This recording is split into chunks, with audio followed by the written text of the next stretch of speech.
Hey, welcome to Zach's Tech Turf and weekly download episode number 62, which is my weekly tech and PC gaming news series. If you're completely lost right now because you can't see my face like normal, fear not. As I said in my military deployment video, the next few episodes of weekly download will be like this, so if you're watching this video go live, then that means I'm currently on my military deployment. Oh, and also, you guys know I'm sipping on my cup of coffee. Make sure you guys let me know in the comment section what you're sipping on.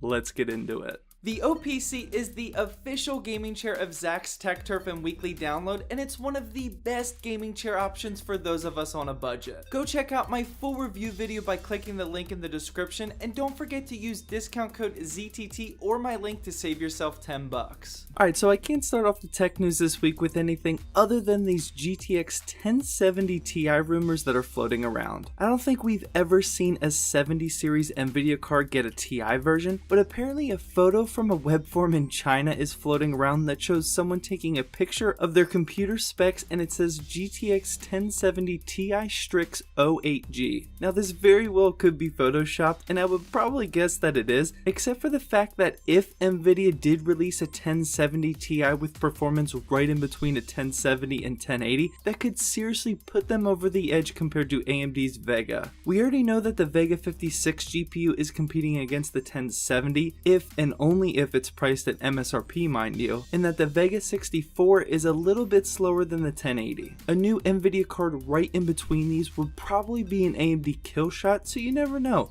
Hopefully we get more information about this soon. Next up, Pirate Bay actually announced that users visiting their torrent site will actually end up mining cryptocurrencies for them. Yeah, what?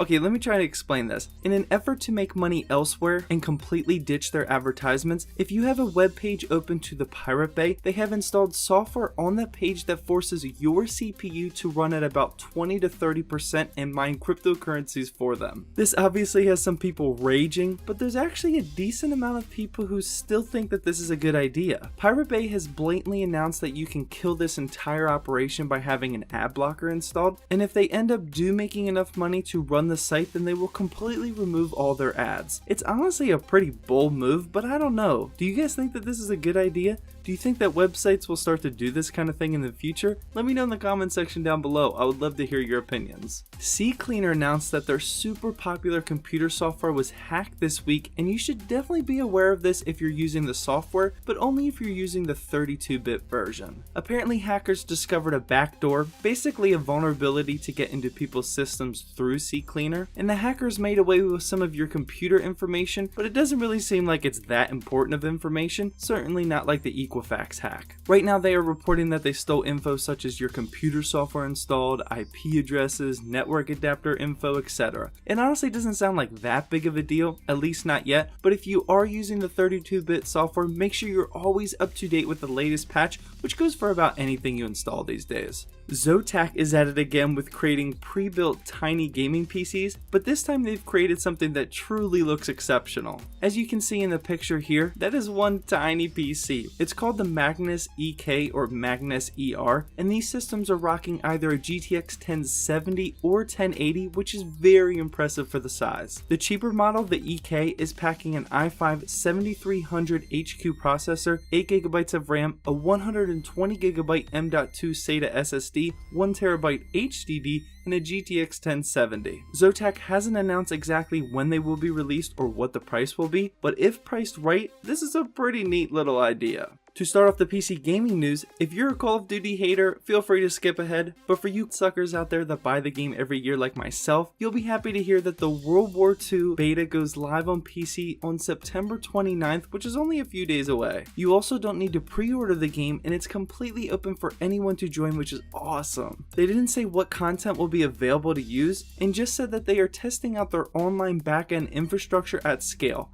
I'm pumped. Next up, we all know that every game developer has or will start a new Battle Royale type mode in their games because of all this PUBG success, right? Well, Automaton, a game development company, is working on a 400 player Battle Royale style game that's set to release in 2018. It's still untitled, or they just haven't released the title yet, but this game is going to be something like PlanetSide 2, where servers can hold up to 1,000 players as it's an MMO tactical shooter. The Battle Royale type mode will hold 400, feature one 144 square kilometers of map compared to PUBG's 64, and also feature player progression and social hubs. The developers said that they hope to have something playable in the spring of 2018. Sounds awesome, obviously. Hollow Knight is getting its second expansion already, this time coming on Halloween. According to Team Cherry's update, the new quest will involve lighting a nightmare lantern in order to summon a grim trope to Hollow Nest. I have absolutely no idea what that means, but I know some of you have been asking me to try this game out on Gaming on a Sunday Morning, so maybe I will soon. You know,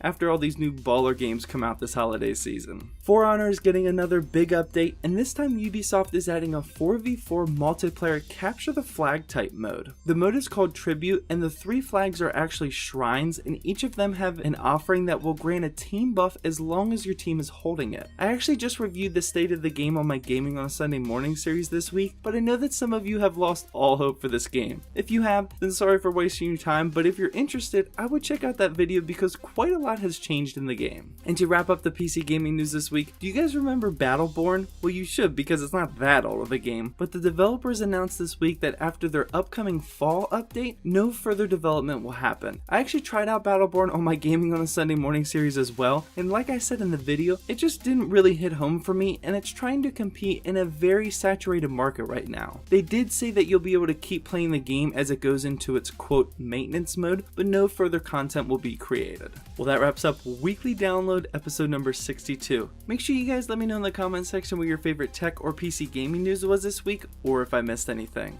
Well, I hope you guys enjoyed this video. Please drop a like down below to help support my channel, and as always, thank you for watching. And please subscribe for more Zach's Tech Turf videos.